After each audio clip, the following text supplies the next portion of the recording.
Hello there. Welcome back to Jennie Designs with Paper. Thank you so much for stopping by.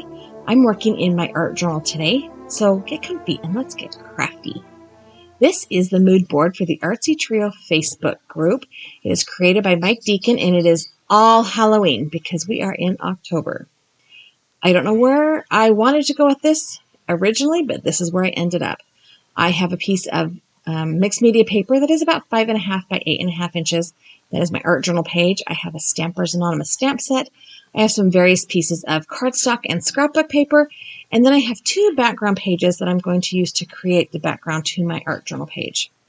I am taking this 12 by 12 inch piece of orange polka dot scrapbook paper and I'm trimming it down to 6 by 12 and adding it to my art journal page. I'm using gel medium today and that pot is nearly empty. I better order another one.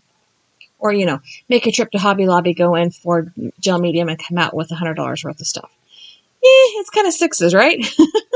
Once I have the front adhered, I am going to add a layer of gel medium over the top of this paper. I'm creating a non-porous surface so that I can add other elements without worrying about the paper tearing or ripping. I'm going to go ahead and heat set that and then trim it down and add a layer of gesso to the top of this. My goal here is to push back that orange just a little bit so that there's still the idea of the orange behind there and some added texture. I'm going to be rubbing it off in places with a damp baby wipe. 2 things I did wrong here. I put the gesso on just a little bit too thick and I started trying to remove it a little too soon. So it took off bigger clumps of gesso than I was planning, but I figured whatever, I can make that work. I want it to have that kind of distressed, uneven, layered texture. So I am not a Halloween fan. I've never really understood the concept of avoiding strangers all year long and then going up to them one day a year asking for candy. Yeah, that kind of weirds me out even as a parent. It's not my favorite. So I really didn't know where I wanted to go with this art journal page, but I did eventually come up with a plan. The downside is I think that once I had the plan, I operated in reverse order a little bit. So things kind of got a little sideways and I had to figure out how to fix that. So I have added a frame around the edge of my art journal page with potting soil archival ink. And now I'm adding my first layer, which really should not have been my first layer. This should have been almost my last layer. I've taken this piece of 12 by 12 inch scrapbook paper and I'm just trimming off this leaf border at the bottom. I'm going to go ahead and fussy cut that out with my skinny scissors and then I'm going to ink blend the edges once I have got it trimmed out so that it hides that white core of the paper. I'm going to go ahead and put this at the bottom of my art journal page and I'm going to stick it down with some gel medium. And this is why I think I was operating in reverse order because really the other elements should have been behind this border, not on top of. I like how the page turned out. I feel like I just kind of I was in reverse today. My day started off with me having the same appointment on my calendar with 2 different times. And so I ended up in kind of a faux panic mode first thing this morning. And it just kind of threw off my day, I think. Anyway, I'm going to go ahead and trim this layer off with my long Tim Holtz scissors. I could have pulled my trimmer out too, but they were there. And I am going to then start working on the other elements of this art journal. For my focal images, I want to create some pumpkins. I could have cut them with my Cricut machine. I could have printed them and fussy cut them out. But I decided to go ahead and use some of these scraps of pattern paper and these waffle flower oval dies. I wish. Oval dies to create pumpkins. I can remember as a kid, just fussy, just ugly cutting ovals and stacking them up in groups of 3, and it created pumpkins.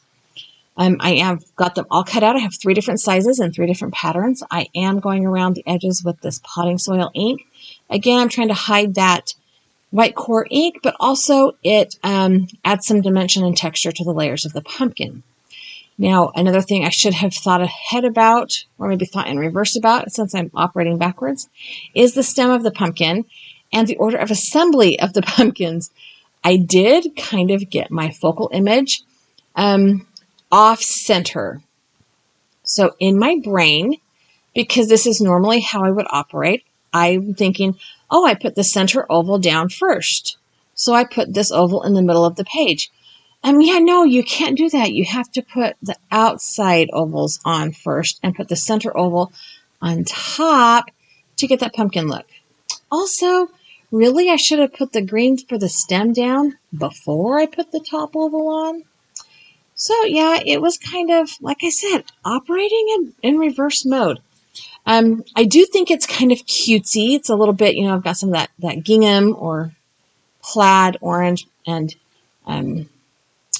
it's not buffalo check because it's not got the double pattern. The plaid gingham. There we go, gingham. And then this is when I realized, oh, those leaves should have been on top. So I pulled the rest of that strip off the floor in my craft room, and it is just fractionally too small. I decided to not care, and I'm laying it down anyway. And that looks much better to my eye. And so I'm pulling out this, I have this green, it's a pattern.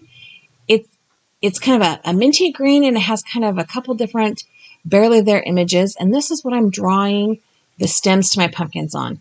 I am drawing from memory, and it's been a hot minute, like a year, right, since I looked at an actual pumpkin stem.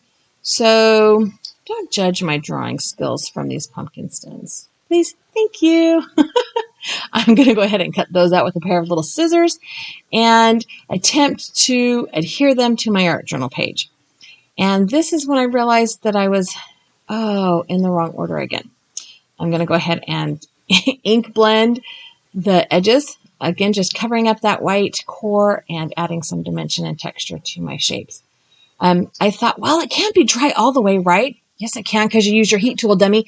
But anyway, it can't be all the way dry. I'll just lift it up with my craft pick, and yeah, no, all that did was tear the paper. So I had to kind of creatively adjust the bottom. In the end, they don't look terrible, right? The stems don't look terrible. I did have to get a little bit creative about how they went on. I was able to use some brown India ink from my Pitt pens later to kind of blend those in a little bit better. But, not the worst thing in the world that I've ever created. It's not my least favorite. I am going to go ahead and go around the bottom edge of that page again with the potting soil archival ink, because I did add that extra layer on that still had some white ink showing. I am going to add some background stamping, except it's not background stamping. What's on the top of all your focal images? But whatever. I wanted to use this bird because it was a little bit Halloweenish to me, right? I also pulled out a text or a script stamp to add some texture to the not background. And I went back and forth about where I wanted this bird to stand. I had to look at the packaging to make sure I was getting it lined up. Where do I want to? I can't put it on this pumpkin because then it's I'm arguing with my own brain. Anyway, I went back to where I originally started, and I stamped this bird right there on the edge of that pumpkin.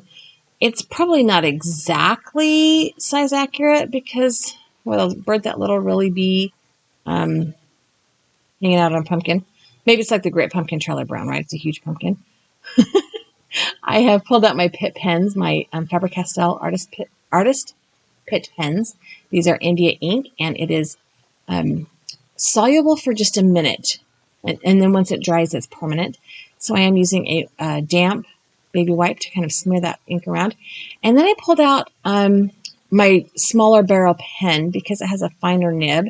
And I went around the rest of those leaves. The big Pitt pen, the nib was just getting a little too extra.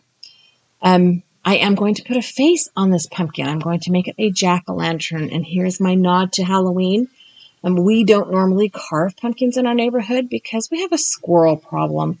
And then we have a dog chasing the squirrel problem. And then we have a dog who had surgery on her knee chasing the squirrel problem. Yeah, so we don't carve pumpkins. We do other things to decorate them, but we don't carve them very often. I did go ahead and kind of pencil in the face how I wanted it.